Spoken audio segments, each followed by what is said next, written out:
Hello students, welcome back to my YouTube channel doctor Priyanka Singh maths. आज मैं start कर रही हूँ न्यू पेपर रियल एनालिसिस और आज हम देखेंगे रीमान इंटीग्रल। तो यहाँ पर हम पढ़ेंगे रीमान इंटीग्रल। ओके, सो चलिए इसकी डेफिनेशन देखेंगे। सबसे पहले डेफिनेशन लिखने के लिए हमें सबसे पहले क्या करना है, एक क्लोज्ड इंटरवल लेना है। So let closed interval AB be closed and bounded interval in R। Real line में हमने एक क्लोज्ड और बाउंडेड इंटरवल ले लिया AB। अब एंड लेट एक फंक्शन डिफाइन करेंगे, इसी इंटरवल में रियल वैल्यूड फंक्शन लेंगे जिसका रेंज क्या होगा, रियल नंबर होगा। सो ये हमने एक रियल वैल्यूड फंक्शन ले लिया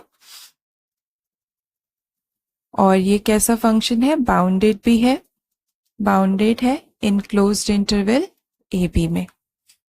ओके, सो हमने क्या किया, सबसे पहले एक क्लोज्ड इंटरवल लिया, closed and bounded interval R में, रियल लाइन में, और एक फंक्शन डिफाइन किया जो कि बाउंडेड फंक्शन है from closed interval a b to R. अब हमें डिफाइन करना है सबसे पहले इन्फीमम और सुप्रीमम, और उसके लिए हम क्या करेंगे, सबसे पहले पार्टीशन करेंगे इस क्लोज्ड इंटरवल का। Okay, now let us partition closed interval AB. Okay, let P be a partition of closed interval AB. तो हम P को क्या ले लेंगे, x0, x1, x2, x3 so on। यहाँ पे कहीं xi-1 होगा ith, और फिर xn-1, xn। इस तरह से हमने ये जो हमारा क्लोज्ड इंटरवल ए बी था, देखिए मैं ग्राफिकली आपको बता रही हूँ, ये रियल लाइन है, इसमें मैंने एक इंटरवल लिया है क्लोज्ड और बाउंडेड ए बी, और इस इंटरवल को सब इंटरवल्स में डिवाइड कर देना है। ओके, तो सब इंटरवल्स मैंने क्या लिए हैं, इस तरीके से लिए हैं। यहाँ पर हमारा है x1, क्योंकि a को ही हमने बोला है x0, x2, x3, x4 likewise, और ये आपका होगा xn-1 और ये होगा सेम xn। तो इस तरीके से मैंने इस क्लोज्ड और बाउंडेड इंटरवल को सब इंटरवल्स में डिवाइड कर दिया है। और सब इंटरवल्स क्या बन गए आपके, एक बन गया है closed x0, x1, closed x1, x2, closed x2, s3। तो सब इंटरवल्स क्या हो जाएगा, let P be a partition of closed interval a b. ये हमने पार्टीशन ले लिया सच दैट, किस तरह से इस पार्टीशन को किया है कि जो हमारा x0 है वो x1 से छोटा है, x1 x2 से छोटा होना चाहिए, इस तरह का ऑर्डर लेना है पार्टीशन में। ओके, मतलब कि ये जो हमने पार्टीशन किया है वो इस तरह से लिया है कि ये इंक्रीजिंग ऑर्डर में होना चाहिए। सो अब हमने इनका सब इंटरवल्स बना लिया है। अब हम स्मॉल mi डिफाइन करेंगे which is called infimum. Okay, then infimum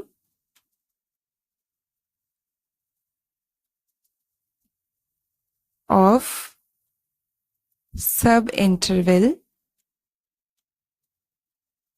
xi-1 xi। ये जो सब इंटरवल है आपका बीच में यहाँ पर, इसके थ्रू, इसके लिए हम mi डिफाइन कर रहे हैं, और i की वैल्यू जैसे जैसे आप वेरी करेंगे तो आपको हर एक सब इंटरवल के लिए small m means infimum value मिल जाएगी। और ये किसके बराबर होता है, this is equals to infimum of fx such that x belongs to closed interval xi-1, xi। इस इंटरवल के लिए अभी मैंने डिफाइन किया है and this is true for all i equal to 1 to n। 1 रखेंगे आप, सो यहाँ पर 1 आ जाएगा। सब इंटरवल आप कौन सा लेंगे? फर्स्ट वाला, x0, x1, और इसके लिए जो इन्फीमम होगा दैट इज द m1। 2 रखेंगे तो यहाँ पर इंटरवल क्या हो जाएगा? x1, x2। इस इंटरवल में जो आपका इन्फीमम होगा दैट इज द m2। इस तरह से आप m1 m2 निकालेंगे। Then capital mi, this is called supremum. इसको क्या बोलेंगे आप? Supremum of sub interval xi minus 1 xi। इस सब इंटरवल का सुप्रीमम होगा mi and that is equal to supremum of function fx such that x belongs to closed interval xi minus 1, xi। इस तरह से आप सुप्रीमम निकाल लेंगे हर एक के लिए। 1 रखेंगे i की वैल्यू तो m1 आ जाएगा इस तरीके से। एंड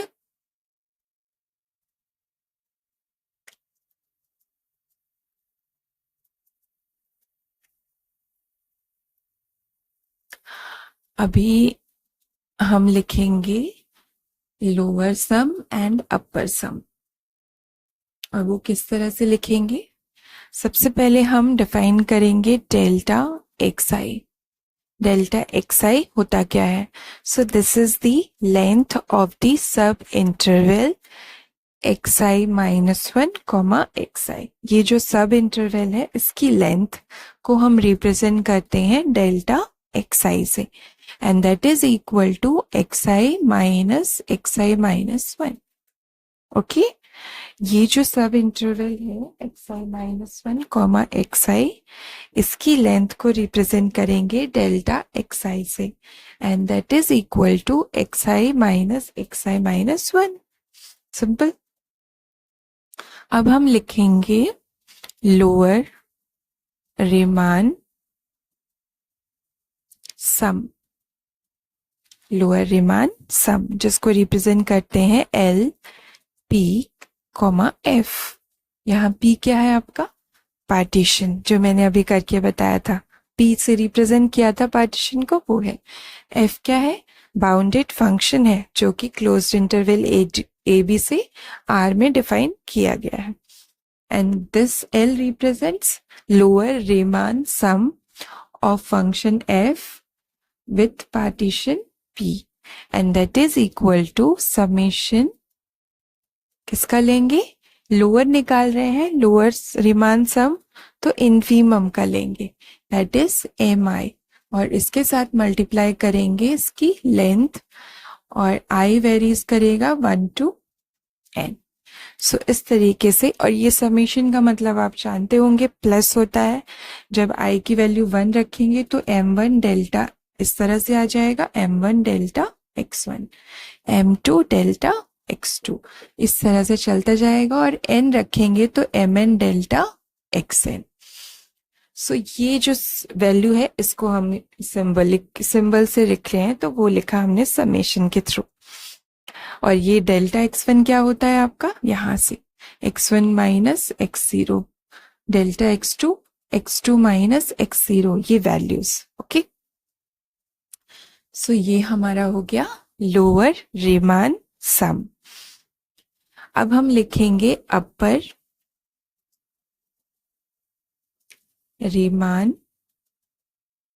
सम, जो कि रिप्रेजेंट करते हैं u p f। p हमारा पार्टीशन है, f फंक्शन है, and this is equal to capital mi, जो सुप्रीमम हमने निकाला था उसको लेंगे यहाँ पर, और साथ में length i varies from 1 to n। यहाँ पे भी वही करेंगे आप, हर एक पर्टिकुलर सब इंटरवल का जो mi आएगा, सुप्रीमम आएगा, उसको उसकी लेंथ से मल्टीप्लाई करेंगे, देन प्लस करेंगे, और फिर सेकेंड इंटरवल के लिए, सेकेंड सब इंटरवल के लिए इस तरीके से। Okay, so this is lower Riemann sum and this is upper Riemann sum. जब हम सम डिफाइन कर देते हैं, लोअर एंड अपर सम, तब हम डिफाइन करते हैं lower Riemann integral and upper Riemann integral. So lower Riemann integral, इसको कैसे लिखते हैं? इसको लिखते हैं आप integration A to b, lower है इसलिए नीचे बार लगेगा, एफ फंक्शन का है विथ रिस्पेक्ट टू एक्स है, ओके dx लिया, और दिस इज इक्वल टू, ये जो आपका लोअर है उसी का आप ले लेंगे सुप्रीमम, ओके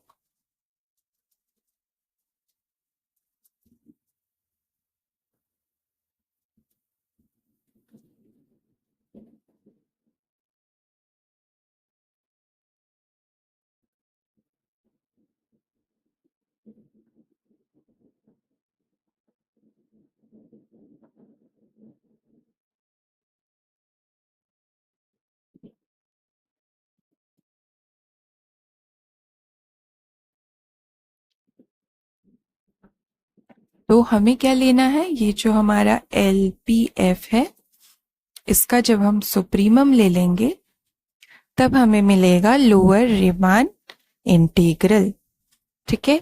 यहाँ पर कंडीशन क्या होगी? ये जो P है आपका, ये आपका partition of closed interval AB में बिलोंग करेगा।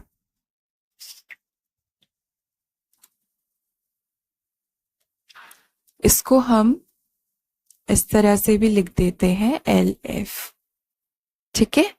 ये हो गया इसका नोटेशन, इसको बोलेंगे लोअर रीमान इंटीग्रल। और जब हम निकालेंगे अपर रीमान इंटीग्रल, जिसको रिप्रेजेंट करते हैं integration A to B of function F with respect to X, upper है इसलिए ऊपर बार लगाएंगे, and this is equal to, ये जो अपर सम होता है इसका क्या लेना है आपको? इनफीमम, इस तरीके से, जहां पर P आपका क्या है? पार्टीशन है ऑफ क्लोज्ड इंटरवल AB का। सो this is upper Riemann integral.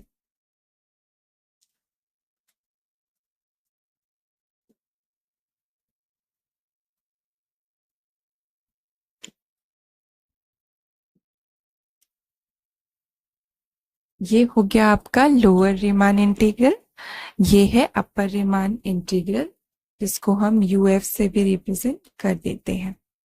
और रीमान इंटीग्रल होने के लिए किसी भी फंक्शन को अपर और लोअर रीमान इंटीग्रल की वैल्यू सेम होनी चाहिए, इक्वल होनी चाहिए, ठीक है।